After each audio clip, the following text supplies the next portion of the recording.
యేసుప్రభు సేవలో ఏ మాటలు పలికిన దానికి ముందు ఆల్రెడీ అన్న బ్రదర్ చెప్పేస్తున్నాను. అయితే ఆల్రెడీ చెప్పేస్తున్నారు. అక్కడి నుంచి ఇప్పుడు ఈ 7 మాటలలో అసలు యేసు ప్రభు 7 మాటలు ఎందుకు చెప్పాడని చిన్న మాటలు చెప్పేస్తాను. ఫస్ట్ 3 మాటలు వచ్చేసి నీ గురించి, నా గురించి, సర్వలోక మానవులందరి గురించి ఈ ఫస్ట్ 3 మాటలు మాట్లాడాడు. ఫస్ట్ మాట వచ్చేసి క్షమించాలి. ఎవరిని క్షమించాలి? నిన్ను, నన్ను, ప్రతి ఒక్కరిని క్షమించాలి. యేసు ప్రభు దొంగలని, తర్వాత తనను సిలువ వేసిన వారిని దేవుడు క్షమించినాడు. మన శత్రువులను, మన మిత్రులను, మనకు అవిధేయత చేస్తున్న వాళ్ళని కూడా క్షమించాలని చెప్పి ఫస్ట్ మాట మనందరం చెప్పారు. రెండోది వచ్చేసి రక్షణ. దొంగ ఆ క్షణంలో పొందుతున్న రక్షణ గురించి మాట్లాడాడు. 3 వచ్చేసి బాధ్యత. తల్లిదండ్రులకు పిల్లలకు మధ్య బాధ్యత, పిల్లలకు తల్లిదండ్రుల మధ్య ఉన్న బాధ్యత. 4వది వచ్చేసి ఏలి లమా సబక్తా.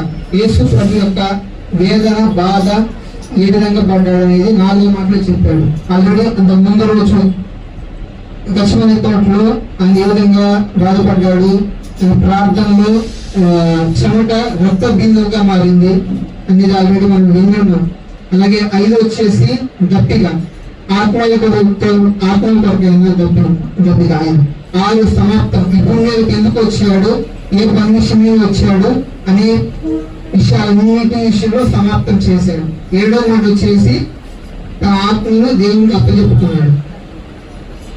ఇది ఏ విధంగా ఆదికాండంలో ఏ విధంగా అయితే సృష్టి ఏ విధంగా అయితే ఉందో సేమ్ అదే విధంగా 6 మాటలు ఉండి 7వ మాట 7వ దినం సమాప్తమైనది అన్నట్టు 7వ మాట శివుడి మీద తన నుంచి సమాప్తం చేస్తున్నాడు. అయితే ఈ సమయంలో 5వ మాట దప్పికొంచున్నాడు అని ఎందుకు అన్నాడంటే, అసలు దేవుడు దప్పికొనాల్సిన అవసరం ఏముంది? ఆయన దప్పికొనాల్సిన అవసరత ఎందుకు ఉన్నది అంటే, ఆల్రెడీ బైబిల్లో మనం చూస్తున్నాము. ఈ భూమి మీద ఉన్నప్పుడు దేవుడు ఎంతో మంది దప్పి తీర్చాడు. సమరయ స్త్రీ యొక్క దప్పి తీర్చాడు. తర్వాత సంసోను యొక్క దప్పి తీర్చాడు. తర్వాత యేసు ప్రభు కొన్ని సమయాల్లో దప్పికొన్నప్పుడు, అలాగే ఆహారం కొరకు వాళ్ళ శిష్యులు ఎదుగుచున్నప్పుడు కూడా దాని యొక్క ఆంతర్యం ఏంటి అనే విషయాలు కూడా మనకు ఆల్రెడీ కొన్ని మాటలు తెలుసుకుని ఉన్నాం. కానీ ఈ ప్రత్యేకంగా ఈ సేవలో దప్పికొన్నాడు అనే విషయంలో 3 మాటలు అయితే మనం చెప్తామని చెప్పాను, ఆశపడుతున్నాను. ఒకటి ఏంటంటే, యేసు ప్రభు నీవు నేను మనలాగే తను కూడా మానవుడు, 100% మానవుడు. అందుకే భూమి మీదకి వచ్చున్నాడు. 100% మానవుడు, అలాగే 100% దేవుడు.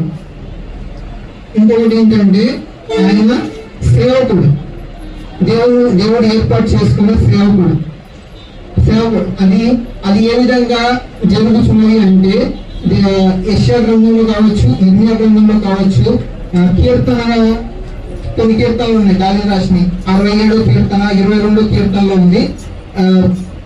లేఖనము నెరవేర్చుటకు యేసు ప్రభు ఈ భూమి మీదకి వచ్చినాడని చెప్పి ఆ కీర్తనలో రాసిస్తాడు అనమాట. ఈ రిఫరెన్స్ అన్ని నేను చదివించడానికి సమయం లేదు, ఎందుకంటే బ్రదర్ చెప్పినది కొద్ది నిమిషాలే. చివరి 3 తక్కువ సమయంలో చెప్పమని చెప్పారు కాబట్టి రెఫరెన్స్ నేను చూపించట్లేదు.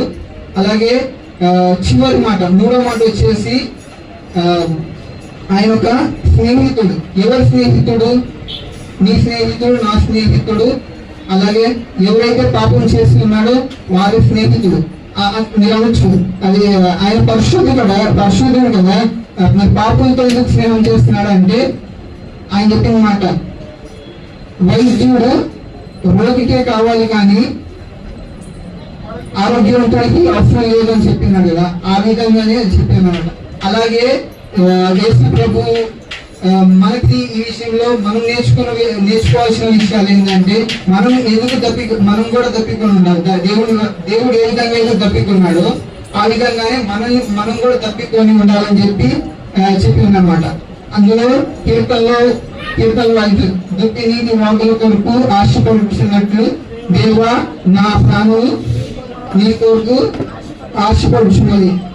ఆశపడుతున్నదంటే మనము ఏ విషయాలు ఆశపడాలంటే శరీర విషయంలో ఆశపడడం కాదు, అలాగే కొన్ని లోకాశల విషయంలో కానీ మంచి బట్టలు వేసుకున్నాము, మంచి తిన్నాము, పడుకున్నాము, తెల్లారింది, అలాంటి విషయాలు కాదు. ఇప్పుడు లూకాసు వార్తల్లో ధనవంతుడు లాజరు ఉన్నాడు. ధనవంతుడు అయితే తన ఇష్టానుసారంగా తిరిగాడు, కానీ లాజరు చనిపోయి అబ్రహాం రుణం అనుకుని ఉన్నాడు. ఏ విధంగా అంటే అది ఆయన యొక్క దప్పి, అది ఆయన ఏర్పాటు చేసిన ఆ సంకల్పం చుట్టూ